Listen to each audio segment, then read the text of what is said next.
Shalom, selamat pagi Bapak Ibu Saudara yang terkasih. Mengawali aktivitas kita hari ini, firman Tuhan, renungan, dan menjadi motivasi bagi kita semua. Tertulis dalam kitab Wahyu pasal 12 ayat 3, demikian firman Tuhan. Maka tampaklah suatu tanda yang lain di langit. Dan lihatlah seekor naga merah padam yang besar, berkepala 7 dan bertanduk 10, dan di atas kepalanya ada 7 mahkota. Demikian pembacaan firman Tuhan. Saudara, di dalam Tuhan, kita sadar bahwa sebagai pengikut Kristus, sebagai orang-orang percaya yang hidup dalam kebenaran, ada banyak tantangan yang kita hadapi dan kita pergumulkan.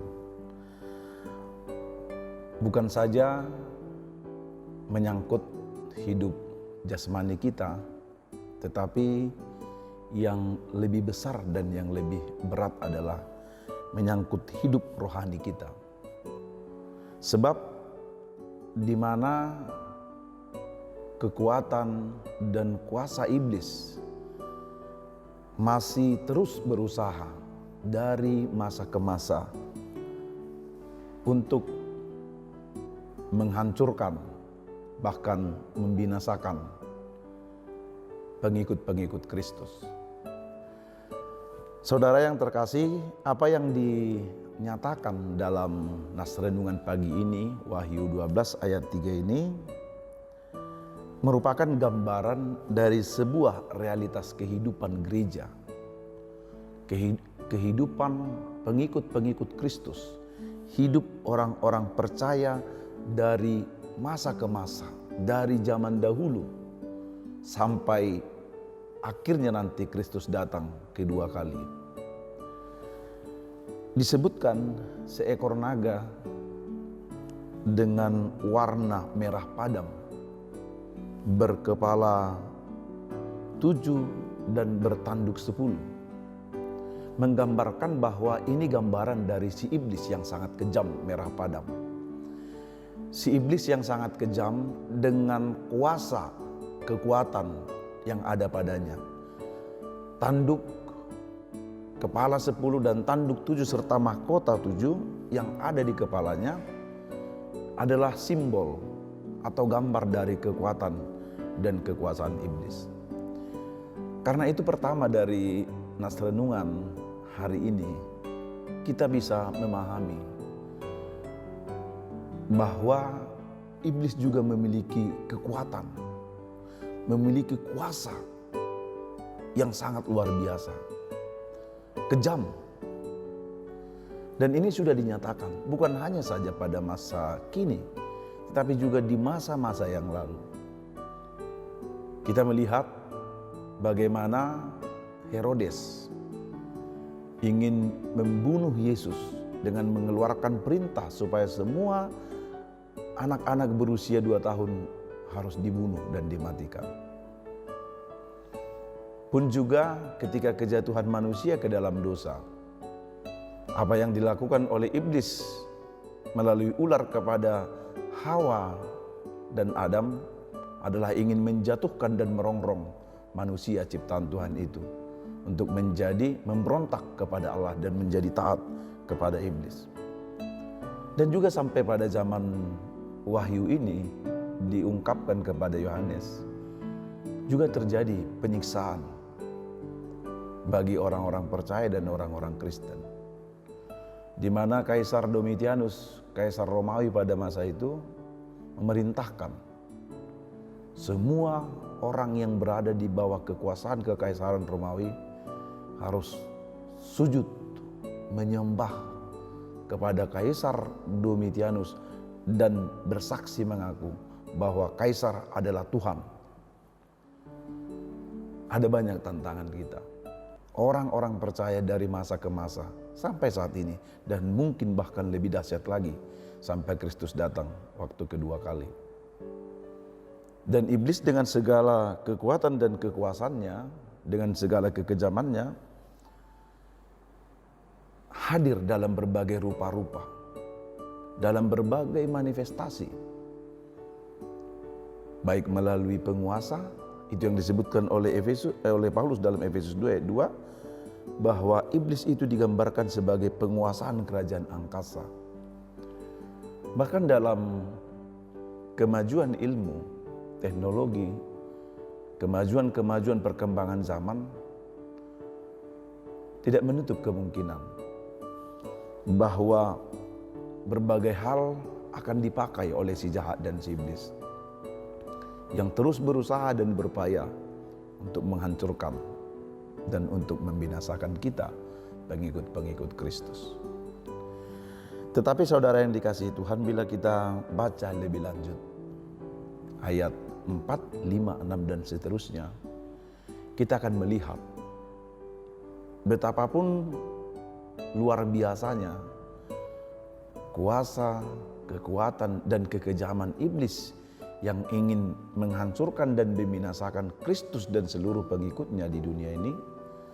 Ternyata kuasa Kristus itu jauh lebih dahsyat dan lebih luar biasa. Dan itu sudah dinyatakan oleh Kristus. Betapapun kematian ingin menguburkannya di bawah kuasa maut dalam kematiannya, tetapi pada hari yang ketiga Kristus bangkit, mengalahkan kematian, mengalahkan kuasa dosa, mengalahkan kuasa dan kekuatan iblis yang ingin menekan dan membinasakan Kristus dan orang-orang percaya.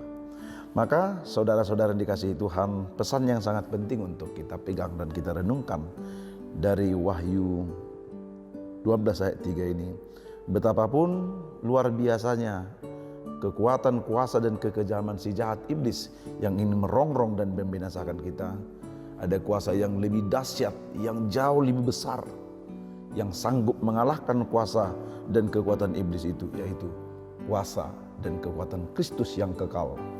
Sehingga orang-orang percaya dengan segala kelemahannya, dengan berbagai tantangan dan pergumulan yang akan kita hadapi terus menerus selama kita hidup di dunia ini, tetaplah beriman, tetaplah setia, tetaplah berpengharapan kepada Kristus sambil hidup di dalam firman-Nya, menjadikan firman Tuhan menjadi pedoman dan pegangan kehidupan kita. Sebab itulah kekuatan yang menopang kita untuk melawan tipu muslihat si iblis.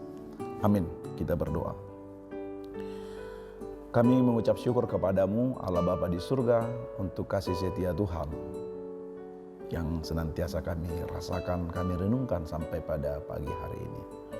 Tuhan sangat baik dan maha baik, memberikan kami hidup, kekuatan sukacita untuk melanjutkan aktivitas kami di hari ini. Bahkan lebih dari itu, Tuhan memberikan firman-Mu bagi kami, mengingatkan kami betapa kuatnya, betapa luar biasanya kekuatan dan kuasa iblis itu, yang setiap saat dari masa ke masa ingin menghancurkan, ingin membinasakan kami, orang-orang yang percaya dari Tuhan. Tetapi kami bersyukur dan penuh sukacita, ada kekuatan, ada kuasa yang jauh lebih besar dan lebih dahsyat, yaitu kekuatan Kristus yang telah mengalahkan kuasa iblis. Dengan kebangkitannya dari kematian, membuktikan bahwa kuasa Allah tak tertandingi oleh kuasa manapun yang ada di dunia ini.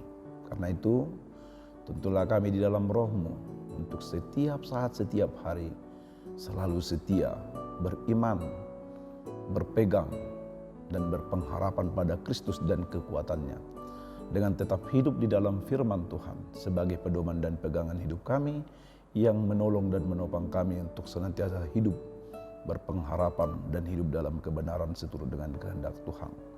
Berkati kami hari ini dalam segala perjalanan dan aktivitas kami.